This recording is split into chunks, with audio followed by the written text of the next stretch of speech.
নমস্কার বন্ধুরা, রোমাদের গোয়িং চ্যানেলে তোমাদের সকলকে স্বাগত। কেমন আছো সবাই? আশা করি তোমরা সকলেই ভালো আছো, আমরাও ভালো আছি। তো আজকে হলো বৃহস্পতিবার, এখন ঘড়িতে বাজে সকাল 8:30। এখন থেকে ব্লগটা স্টার্ট করছি। তো জামা কাপড় সব কেচে এনেছি। আজকে হাওয়া দিচ্ছে, রোদ আছে কিন্তু হাওয়া দিচ্ছে, ভালো লাগছে বেশ। তো চলো দিনটা শুরু করা যাক, জামা কাপড়গুলো মেলে দিই। আমাদের রেগুলারই কাচার থাকে। আমি এমনি জল কাচায় বিশ্বাস করি না, ভালোও লাগে না আমার। সার্ফের জলে একটু ডুবিয়ে ভালো করে কেচে নিই। রেগুলারে জামা কাপড়, এতে কী হয়, জামা কাপড়ে ময়লাও থাকে না। তাই জন্য আমি জামা কাপড় সবসময় কাচি। আর এছাড়া তো বাইরে বেরোলে অবশ্যই কেচে নিই জামা কাপড়। তো এখন ঘড়িতে তোমার 9টা বাজতে যাচ্ছিলো। তো ভাবলাম একটু আটা মেখে রুটিটা করে নিই, তাই জন্য আটাটা মাখছিলাম। রুটিগুলো করলে কি সকালে টিফিন আজকে হয়ে যাবে আর কি। তো যা তরকারি আছে ওই দিয়ে রুটি খাওয়া হয়ে যাবে, আলাদা করে আর তরকারি করতে হবে না। এই জন্যই শুধু রুটিটা করছিলাম। সকালে কোনো টিফিনের আমাদের একেবারে যে রুটি খেতে হবে এরম কোনো বাধ্যবাধকতা নেই আমাদের বাড়িতে। আমরা অনেক সময় ছাতু খাই, দই মুড়ি খাই, কখনো আগের দিনে রুটি থাকলে সেটাও খেয়ে নিই, বা পান্তা ভাত থাকলে খাই, আবার কখনো বাটার টোস্ট খাই বা ডিম টোস্ট খাই, যখন যেটা হয় সেটাই খেয়ে নিই। তো আটাটা একটু বেশি মেখে ফেলেছিলাম, তাই জন্য কী করলাম, কয়েকটা রুটি করলাম। দীপক বাড়ি এসে টিফিনটা নিয়ে যাবে, আর বাকি আটা মেখে রেখে দেবো। আমার মার বাবার হয়ে যাবে, তাতন তো সকালে রুটি খায় না। এবার বাকি আটাটা মেখে রাখলাম, রাত্রিবেলা সুবিধা হবে। রাত্রিবেলা মা শুধু বাবার আর ছেলের একটা রুটি করে দিলেই হয়ে যাবে। তাই জন্য আটার গোলাটা রেখে দিয়েছিলাম। আর রাত্রে আমরা সবাই আজকে ভাত খাবো। গরমে আর রুটি খেতে ইচ্ছা করছে না, তাই মাংস হবে যেহেতু, তাই জন্য আজকে ভাত খাবো। গরম গরম ভাত করা হবে রাতের বেলা। তো ওই জন্য আটাটা একটু বেশি মেখে রাখলাম, তাদের সুবিধাও হয়। আর সত্যি কথা বলতে গরমে যতটা রান্নাঘর থেকে দূরে থাকা যায় না, ততটাই ভালো। গরমে আর ইচ্ছা করে না।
তো এখানে বেগুন কালো জিরে শুকনো লঙ্কা ফোড়ন দিয়ে তেলের মধ্যে ছেড়ে দিয়েছি। একটাই বেগুন ছোটো ছোটো করে কেটে নিয়েছি। এই বেগুনটা ভাজছি। এবার এর মধ্যে আমি দেবো হচ্ছে এখানে আলু ভাপাতে বসিয়ে দিয়েছি মাংসের, এই যে নোটে শাক বেগুন দিয়ে করব। এখানে প্রায় 1.5 কিলোর উপরে মাংস আছে, চিকেন। তো পেঁয়াজ কেটে নিয়েছি, নুন হলুদ মাখিয়ে নিয়েছি আলুগুলো। এইটা বড় কড়াই নিয়ে নিয়েছি, এই কড়াইতেই আজকে করতে হবে, কারণ যে কড়াইতে মাংস করি সেটা ধরবে না, এই জন্য। আর মাংসের আলু আগে আমি তো ভাপিয়ে নিয়েছিলাম। এবার ওই জলটা ফেলে দিয়ে এবার আলুগুলোকে নুন হলুদ মাখিয়ে তেলের মধ্যে ভেজে নিয়েছি। মাংসের আলু খেতে আমার দারুণ লাগে, শুধুও খেতে খুব ভালো লাগে। তো এই আলুগুলোকে ভালো করে কড়া ভেজে তারপর আমি মাংসের মধ্যে দিই। তোমরা কীভাবে করো কমেন্ট করে জানিও। আমি কিন্তু মাংসের আলু ভেজে তারপর মাংসের ঝোলে দিয়ে থাকি, আমার ভালো লাগে। এমনি তরকারির আলুর থেকেও মাংসের আলু খেতে দারুণ লাগে। তো আজকে চিকেনটা করে নেবো। এই বড় কড়াইতে করতে একটু সময় লাগে, কড়াইটা যেহেতু মোটা আর সেইভাবে ইউজ হয় না, বেশি মাংস হলে তখনই ইউজ হয়, তাই একটু সময়ও লাগবে আর কি। তো মাংসটা করলে হয়ে যাবে আজকে। আর ডাল আমি করে নিয়েছি। দীপকের আর ছেলে তো ডিম ছাড়া মাংস খেতে যায় না, ওর জন্য ডিম আলু সেদ্ধ আর ডাল সেদ্ধ, ব্যাস ওটাই ওর হয়ে যায়। মাংসের একটু আলু নেয় কিন্তু মাংস খায় না। তো এই দিয়ে আজকে আমাদের হয়ে যাবে। তো এটা হয়ে গেলে ঘর দুয়ার মুছবো, তারপর তাতানকে স্নান করাবো। মাংসটা কষানো আমার কমপ্লিট হয়েই এসেছে, যা দারুণ গন্ধ বেরিয়েছে না। তবে আজকে একটু মাংসের তেলটা আমার বেশি হয়ে গিয়েছিলো বলে আলু ভাজার সময় তেলটা আবার তুলেও রেখেছি, অতটা তেল দিয়ে রান্না করি না। আর এই বড় কড়াইতে আন্দাজটা বুঝতে পারিনি, তেলটা বেশি দিয়ে ফেলেছি। তো অসুবিধা হয়নি, হাতা দিয়ে তেল তুলেও রেখে দিয়েছি সাইড করে।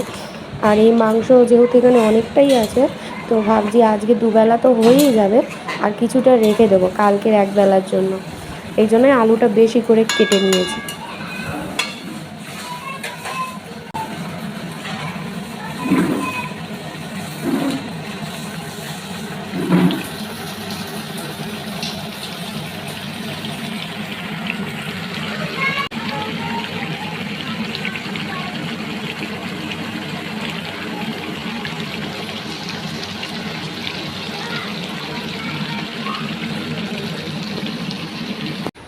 তো চলো খাবার নিয়ে নিয়েছি, এখানে ডাল আলু সেদ্ধ আছে, আর ওখানে মাংস তো আছে, আর নোটের শাক।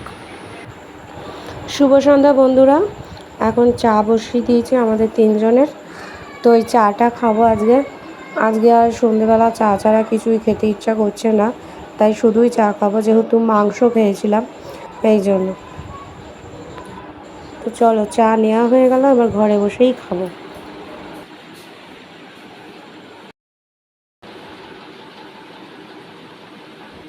এদিকে সালমান খানের গান শুনছিলাম, তেরে নাম। ঠিক আছে, না সালমান খানের গান শুনছিলাম তেরে নাম। এবার একজন বলছে মা ভিডিওটা অন করো না, আমি এগুলো বলবো। তুমি বলো কি কালার? ও আমি বলবো, এটা কি কালার? তার সাথে কি আছে? হোয়াইটের মধ্যে কি কালার আছে? আচ্ছা, এটা কি কালার? ইয়েলো কালারের সাথে কি আছে? বাক না, ব্ল্যাক। ব্ল্যাক। হ্যাঁ দাও সব, এবার বলো তুমি কোনগুলো বলতে চাইছো, বলো সবাইকে। আচ্ছা হ্যাঁ এটা ব্ল্যাক কালার, হ্যাঁ এই যে অরেঞ্জ, এই যে দেখাতে পাচ্ছি, এই যে অরেঞ্জ ব্ল্যাক ইয়েলো। আচ্ছা তুমি বলো কোনটা কি কালার বলো। কে এখানে একটা করে দেখাও। হ্যাঁ গ্রিন কালার। তারপরেরটা দাদা বলে ফেলুন, সময় বয়ে যাচ্ছে, বলুন তাড়াতাড়ি। তারপর দেখো, তাহলে কি বন্ধ করে দেবো? তাহলে বলো এটা কি কালার? বন্ধ করে দেবো? টাটা করে দাও, বলো আজকের জন্য এইটুকানি।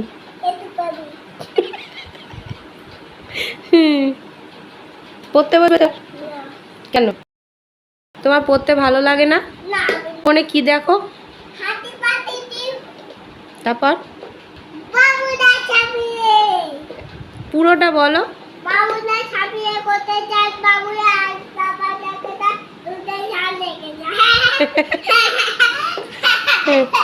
আর ওই হাট্টিমার টিমটা বলো। না, হাট্টিমা টিম টিম তারা মাঠে পারে ডিম বলো।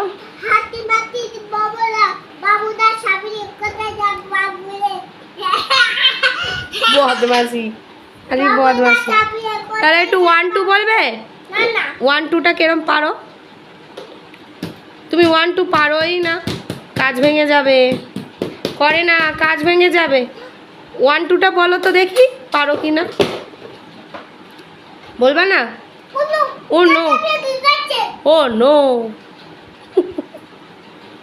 বাবা, ও নো।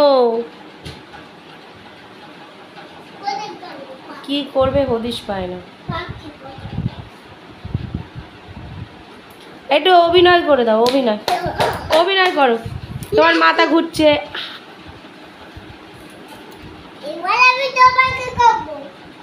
1 5 6 7 তারপর 8 9 10।